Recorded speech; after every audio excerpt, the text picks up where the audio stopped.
Hey, Annie Perdue-Olson here, and I am live for this long anticipated event of interviewing Mary Lou Caskey about the Enneagram. And I'm super excited. As you know, I am coach, facilitator, and consultant with Leading Better Together. I work with ministry leaders to help them fix their people problems and all the relationship dynamics that happens when we do ministry together. And so I wanted to let you all get to know Mary Lou and what she knows about the Enneagram. Our approach today is going to be a very conversational style. So we want you guys to engage with us if you want to in terms of comments, and we'll look at those and see what we can answer for you with that. But really, we just want you to get exposed at a really high level to the Enneagram through a really conversational approach between me and Mary Lou. And I'm super excited to have you here, Mary Lou. You are somebody that has had a significant influence on my life in the last year. Uh-oh. So I met Mary Lou in an online content creation class that we were a part of almost a year ago now. And Mary Lou is a coach for Christian communicators, speakers, writers, and I have really appreciated the investment that you've made in my life and the inspiration you've given me around some of my content. So I'm super excited to share you with my people and let them get to know Mary Lou, the coach and the Enneagram expert. And so I just want to turn it over to you and tell us about the Enneagram. Oh, well, first, Annie, thanks for having me on. And as you know, I also put this on my personal profile because I said, Annie, I want my friends to get to know you. You're just so wonderful. So I'm sure you'll tell them a little more about you. Yeah. But when I first started hearing about the Enneagram and I heard so many people saying they were getting help from it, I thought, I really need to check this out. Well, it is pretty complex. And so I'm going to have to read the part that what I took as my definition of the Enneagram. So in Greek, Ennea means 9, and gram is a diagram, figure, or something written. So it's just an insightful tool that describes 9 distinct and fundamentally different patterns of thinking, feeling, and acting. Mm-hmm. So the bottom line for my heart is that I love anything that helps me understand other people better. Mm-hmm. And helps me understand myself better. There's so many wonderful personality tools out there. I love talking about them. I love, having conversations. I love hearing about them. The Enneagram is just the one that I chose to dig deeper into for training and for certification.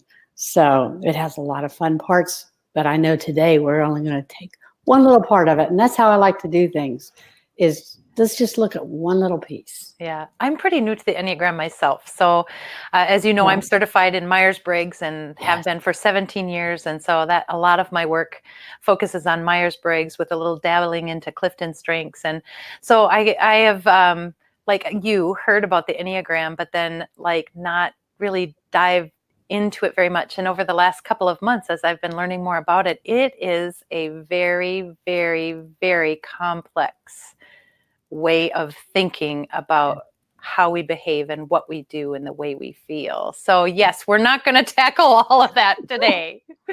Or any day. I would not be the person to teach these, this deep, complex structure, but hey, you take one little piece of it and we talk about it in conversation. You've got my heart. Yeah, me too. Yeah. So, and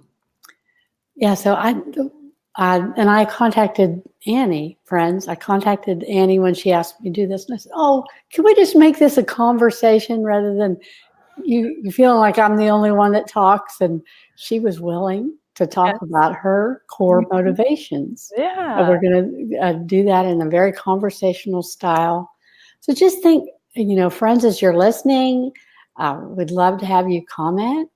And Annie, don't they have to click something if they want us to know what their name is? Like give permission? Yeah, there should be a spot where you can click something to give permission to give your name. But if you want to make it easy, just feel free to comment and then leave your first name at the end of your comment so that we can refer to you by name. Yeah. But feel free to leave a comment and just give us your first name. There is a link somewhere in the description of the video that you can click on to grant permission, but it's kind of an extra step. So feel free to leave that step behind and just give us your first name. Yeah, I love that. I love how you're so good at just going with it. So now I lost my train of thought. Sorry.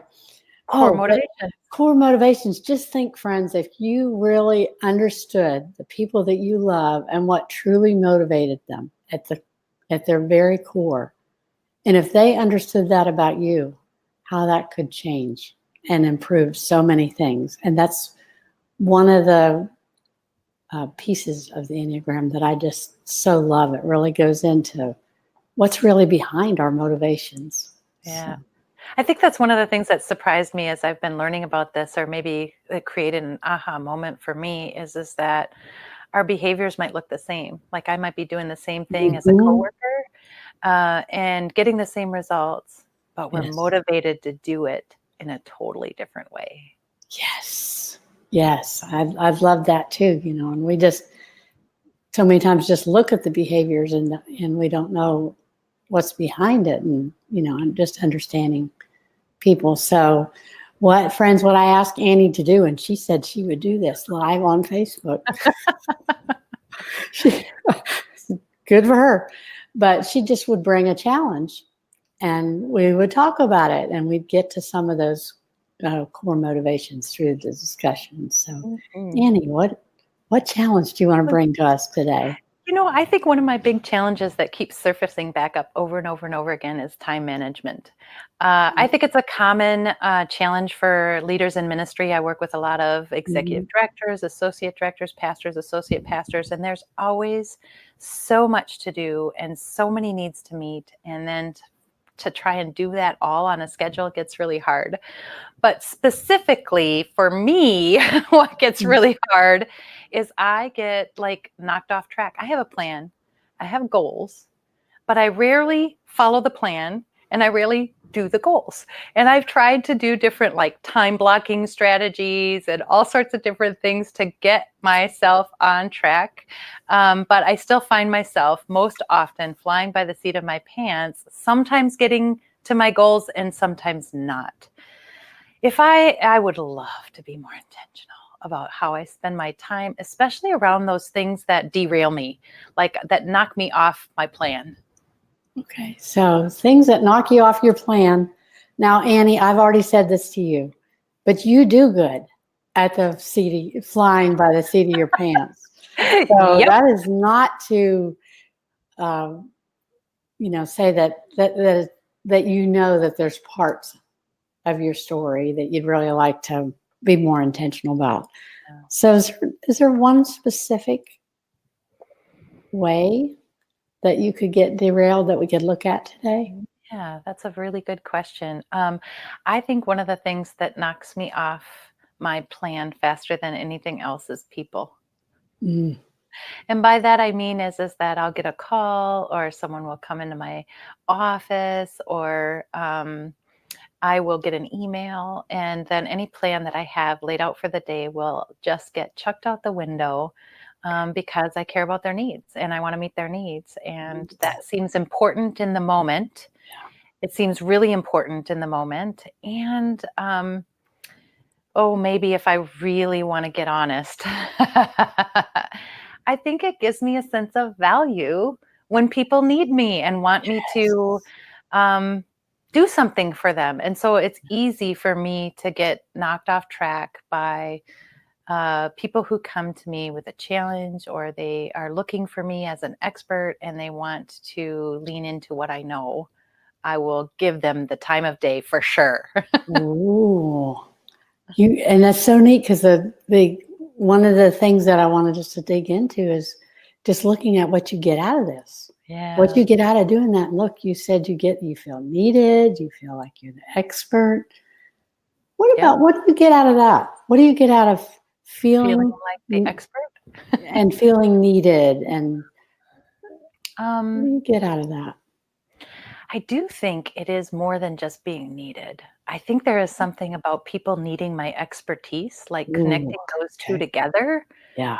That is probably really important for me. I spend a lot of time and energy like gathering resources and learning things like, I mean, this is month 2 of these assessment Tuesdays where I've been doing at 2 o'clock every Tuesday, these Yes. interviews with experts in different assessments. And so I spend a ton of time trying to gather information and knowledge and know-how. Um, and I can take that. I mean, I can take that in really quickly. But then what I really want to be able to do with all that information is chunk it down in such a way that it adds value to somebody else's life. Like I can be the expert, but then offer that to other people in such a way that they can make it useful in their own life. Mm. So I think that it is that my expertise is needed. Like people have a challenge that they're facing, and they can come to me and know that I'm going to be their go-to person. Like I'm going to be their resource, Mm. that I will have whatever it is that they need. And I think that makes me feel like my work, all the effort I've put into that is paid off. Like Wow. making it useful is Yes. payoff to me. Wow. So being useful, them getting value from it, it's payoff. What is the payoff for you? Ooh, well, that's good. Let's go deeper. Yeah.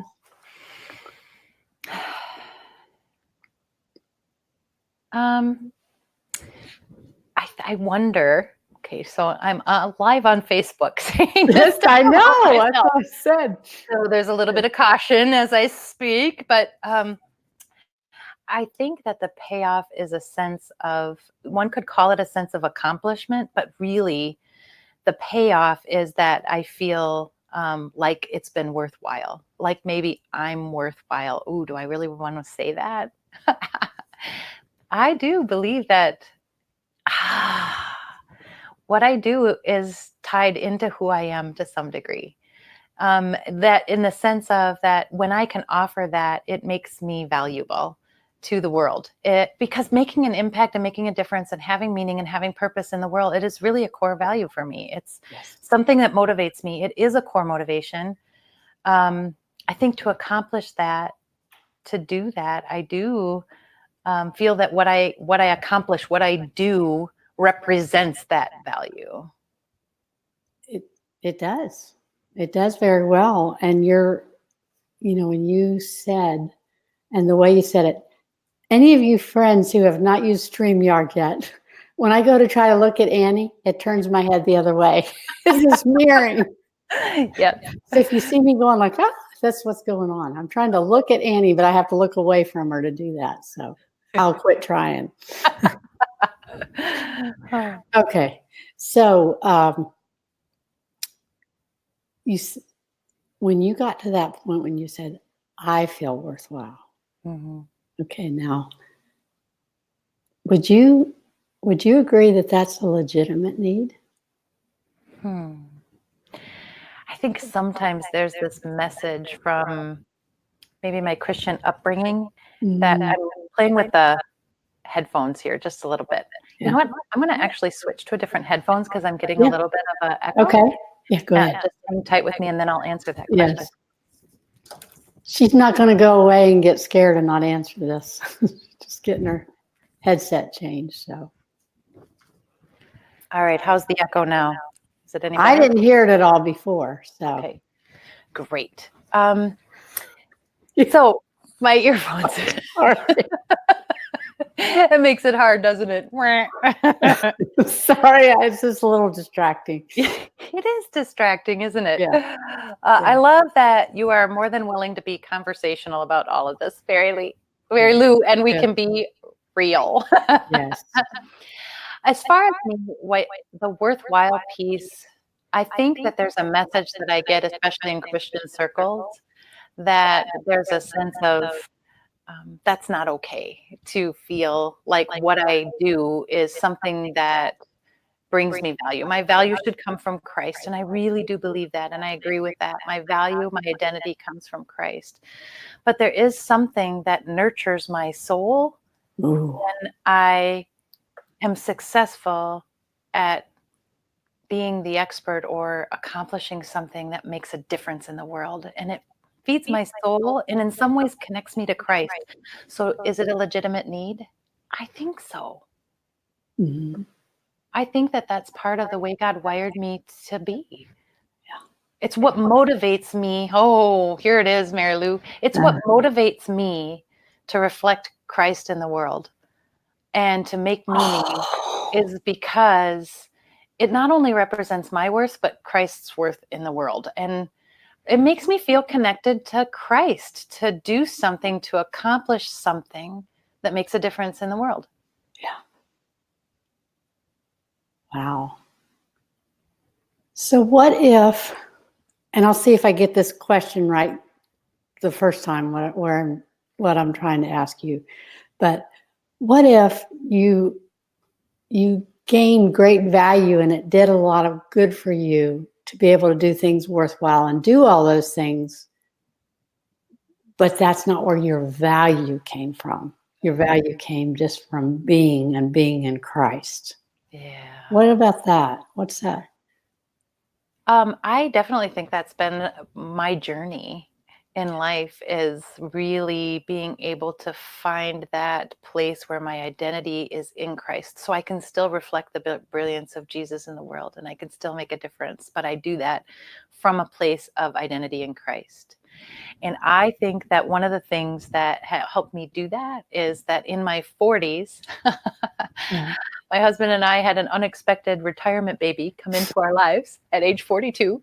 And for the first time after working full time for over 20 years, I decided to be a stay-at-home mom, which was a totally different experience for me. And that first year of being a stay-at-home mom really changed things for me because no longer could my identity even be wrapped up in what I do because it was about taking care of another little human being.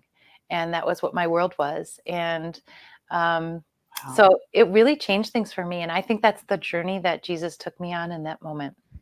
And that experience of just being a stay-at-home mom for 5 years and really doing that space well in terms of my relationship with God and finding peace and rest in my identity as solely coming from him. That doesn't mean I still am not driven to accomplish things though. And so that's where, I mean, and maybe you can speak into this a little bit more, but I do feel like my identity most of the time is in Christ. And I may still struggle with that question sometimes. Yeah. But my identity is here and it's in Christ. And yet I'm still motivated by accomplishing things and making a difference. Like I hold those in tension, it feels like to me. Yes, that makes perfect sense. And I know when we started the conversation, this is how coaching works. You know, you come and you really think the problem is kind of surface where you can, you know, you said about you getting derailed from things you want to do because, you know, people can be distracting. So, and then we were looking at, well, what do you get out of that?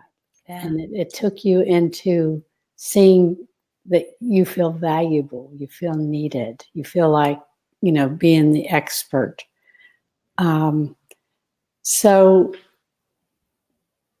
if we go back to that part where you're in the middle of a project of something that you want to work on,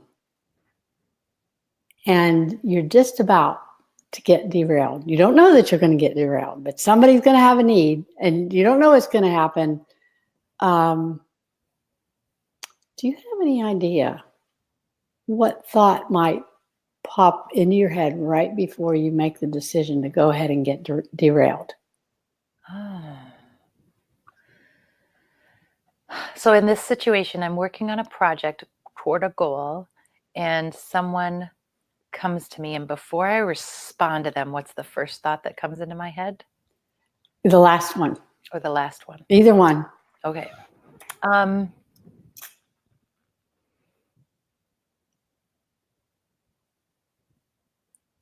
You know, it's what is the thought that's running through my head is what they're doing or what they have for me to do is more important than what I'm working on. It's a priority judgment call right in that moment because there's a person assigned to that one and a project assigned to this one. I will always value the person-oriented interruption over the project-oriented interruption. So one place I don't get derailed is when I'm with a person. Like if I'm in a coaching session or if I'm in a training, I am there, I am present because that person matters. I only get derailed from projects. with that you're not working with somebody else on. Yeah.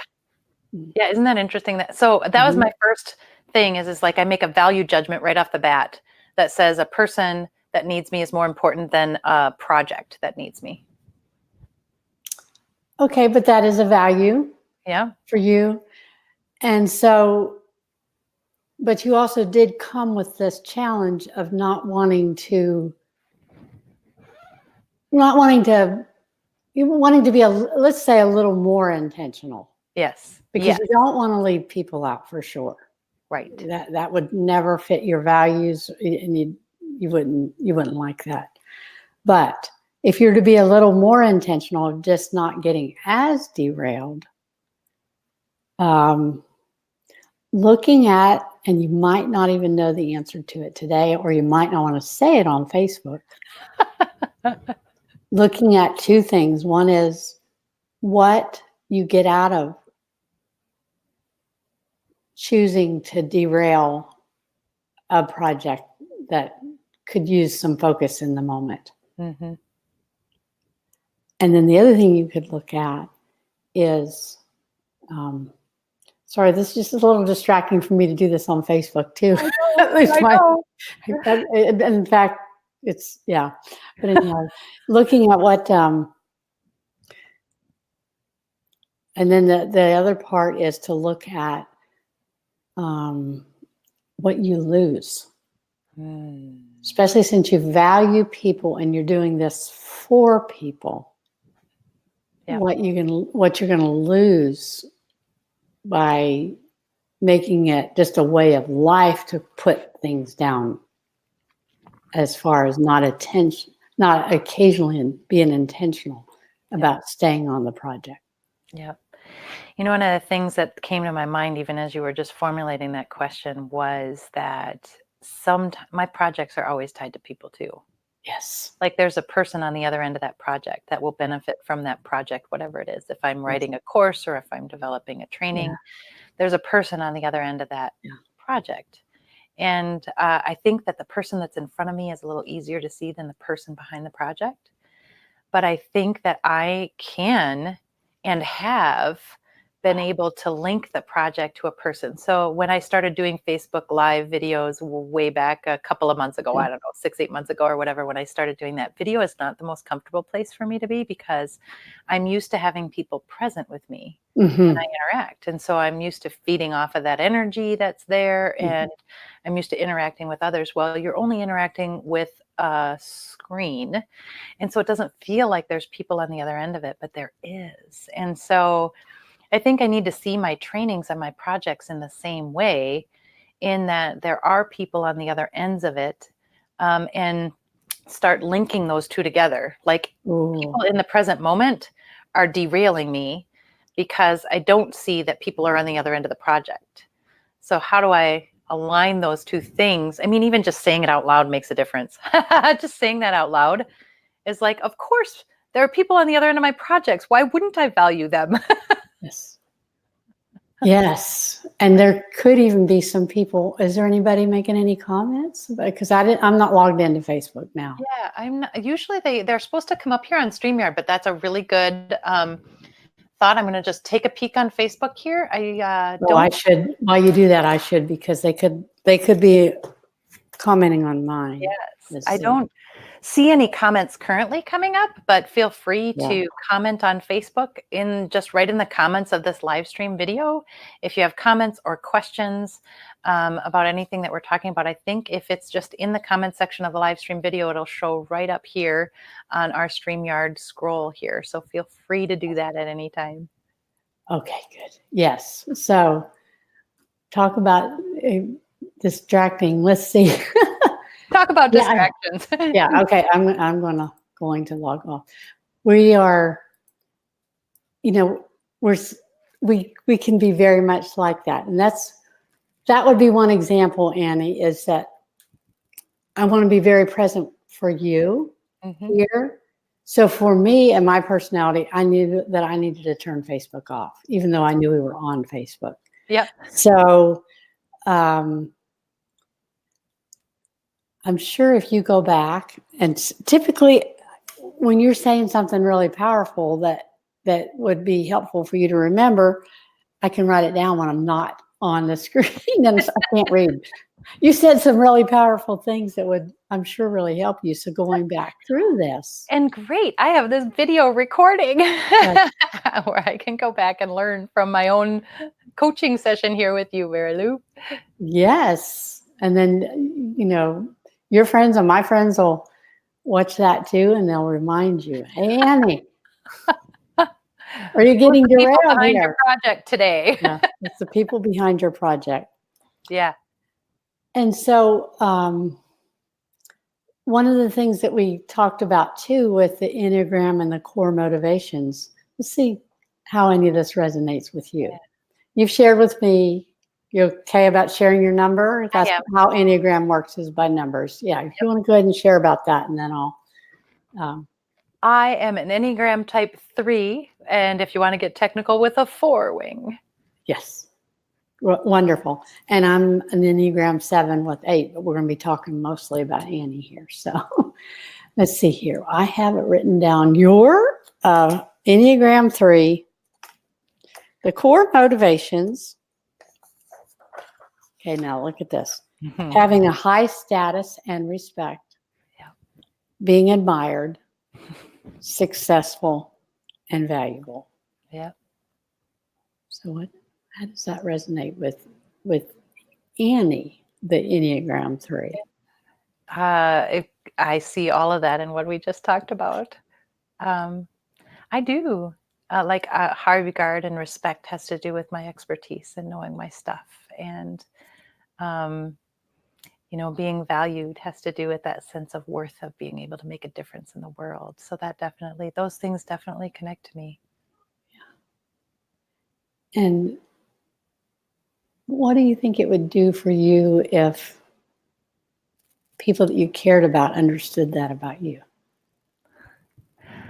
And people who really know me, they don't have to know my Enneagram type to know actually that about me. Yes. And so I would say some of the things that people do that really just nurture or meet that core motivation or need inside of me is positive feedback, specific, concrete, positive feedback and affirmation. I think that affirmation is really important to me, and those who know me really well really know how to deliver that well. So I'm really grateful for people like that in my life. I think that other people give me an opportunity to share my thoughts and my ideas. So like even in my Bible study group with my ladies, they know that sometimes I just need to talk through my ideas and not necessarily know what I'm going to say at the start of what I'm saying, and let me finish it all the way out to the end of that. And then they give me feedback on like how it made a difference for them that I did that. And that's been a powerful thing in my life too. So, I mean, I think that there's and I love it when people want to learn of what I do and come alongside and shadow me in what I do and learn. That's a really cool affirmation and impact. It's the combination of affirmation and impact. That's really powerful. If people know that about me, it motivates me to do more. Wow. Yeah. Oh, that is so neat. So those of you that do this for Annie or someone like Annie, you're just adding so much more value than you could ever imagine. And I'd also like to encourage those of you that either know the Enneagram or you're going to look at the Enneagram. When you look at this core motivation piece, see if you kind of dismiss as, wait a minute, people shouldn't really have a value of being admired. That it's just recognize that is something that's hardwired, and it is nothing to be ashamed of. It's a core value, but just recognize that maybe someone you care about, if that's something that's valuable, a core value to them, to dismiss it or think that's not important is not good for them or for you. But also to realize that we all can work too hard to try to get those core values met outside of Christ. Yeah. And so know that when we might be in some unhealthy patterns, maybe those very core motivations are just we're feeling really thirsty and hungry, and then discuss, what that is about that. So, so what do you think, Annie, as far as what you've been able to talk through today and doing the work that you do that feels like you are meeting the needs of people and it's being valuable? How will that help you with your wanting to be intentional and with your time? I think it's kind of cool how this like wraps around, like you can talk, like dive deep into the core motivations and then like come back out high level and go, oh, well, that was a simple answer. I mean, for me, just being able to see, like for what helped me with videotaping is I always imagine that there's another person on the other side of the screen. Mm-hmm. Take that same technique and apply it to my projects. See the other people that are on the other side of that project. So when I'm working on that, to just simply imagine, think about, notice in my like frame of reference that there are people there. So still do the time blocking strategies. Mm-hmm. Still, when I'm working on a project, turn off my phone or maybe turn off my computer. Those things are good techniques. But my motivation is people.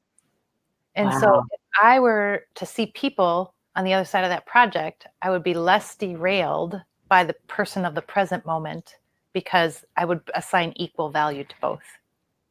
Wow. Wow. I look forward to hearing how that goes for you, Annie.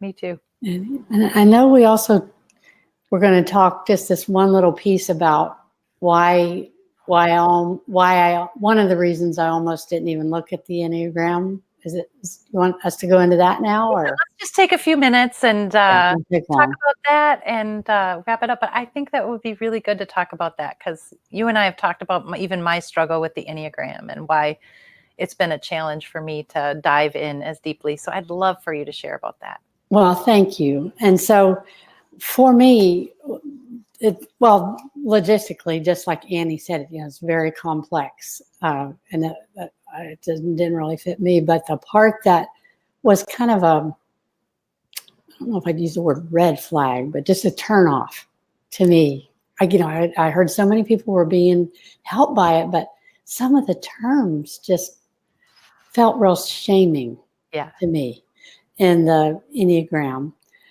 work. And I had a real disconnect. For one example, I'm an Enneagram 7. And even if I wasn't a 7, just to see the word gluttony that is used so many times for shame. And when I see the word, there's a big red flag because it's misunderstood. Yep. And so, but do you want to share about the Enneagram 3 word Yes, the sin is deceit. And I think that was a total turnoff for me because I see myself as a person full of honesty and integrity, and I value that so significantly. I did hear someone redefine it, which was really helpful for me, that it's more about self-deception than it is about deceiving others.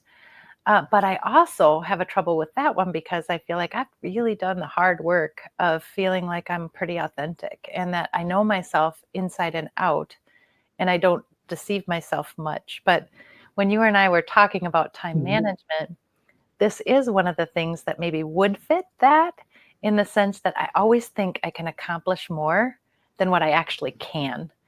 Yes. And that is one of my time management issues. And I guess that would fall into the category a little bit of self-deception, in the sense that I'm so driven and motivated to do meaningful work that I always have more ideas and more things to do than I can actually accomplish.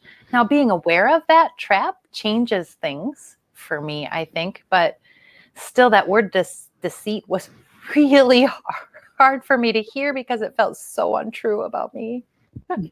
Wow, I love that. And that's what helped me too, is hearing more conversations and then what that word can what the different words can mean to different people. And like I said, when I saw gluttony, that can have a lot of different forms of what that meant, because, so I've just got a real short paragraph. It's so neat that when I was journaling today, I looked back to a year ago, and this is basically what I wrote in my journal, and it would have to do with, for an Enneagram 7, which I am, desiring more stimulation is a form of the word I don't like. Yes. Okay. And so is just desiring more and more stimulation, looking forward to things. So, and it's usually subtle. We only look at these great big things, but it's subtle. So here's what I wrote. A subtle but significant change has been happening. I'm okay with less stimulating activities without feeling bored. I'm not feeling as strong of a pull to rush into things to get them going. It doesn't feel like discouragement or that I'm backing away from what I care about. Rather, just a serenity in the moment and having the need to have complete clarity about what comes next. Now, the tool that God chose to use to help me with that was conversations around the Enneagram. A year, before I started this, I would have never imagined that I would ever write anything like that could actually even happen in my life. Yeah. And so I'm just very grateful for that, and I'm very grateful for the the tool. But Christ and the work that we're doing is what actually transforms us. Yeah. Yep. I do think, and I've heard over and over again, how the Enneagram is powerful in that level of the core transformations, because it's dealing with all these core motivations that we have. Yeah. So. Yeah. Well, I really want to invite everybody who's listening or will listen to this video to have a conversation with Mary Lou. Yes. In the description of this video is some links to her email, her website, her Facebook page, her personal page, where you can reach out to her and learn a little bit more about what she does with the Enneagram and with coaching and journeying with people through this transformative process in their life. And I want to say, Mary Lou, thank you for coming on, and thank you for being willing to coach me live. Oh, you were brave. Very brave, Annie. And Annie, would you do me the great delight, and just, because my friends are going to hear this, just tell them who you serve. I serve pastors and leaders of nonprofit organizations and churches. And I was a pastor for a number of years. And one of the things that I learned in ministry is that the reason that we do what we do is because we love people, and God has called us to serve people. One of the reasons that we are ready to throw in the towel and quit nearly every day is because of people. It can be a really challenging thing in ministry. The ministry leaders that I talk to deal with all kinds of people problems: communication, performance. How do you get your team motivated? How do you get them energized? How do you get volunteers engaged? How do you recruit volunteers? All of these people problems. But they also deal with challenges of burnout and isolation. And those are the two things that I really want to undo for ministry leaders. Is let's work on those people problems that keep you up at night, that make you want to throw in the towel. And at the same time, let's make sure you're doing what you need to do to care for you and to keep yourself from isolation and burnout. So that's what I do. And that's what I love every single day. Oh, I just love that. And so, friends, you see her, we're on her Facebook page, but also if you don't know how to get in contact with Annie, just contact me, because if that sounds like you, or someone like that, I'd love to introduce Annie to them. Thanks, Mary Lou. And I, again, just want to say thank you for this time, and thank you for being on this interview with me. I really appreciate it. Oh, very much fun. So, all right, you have a good afternoon. You too. Okay. Bye-bye. Bye.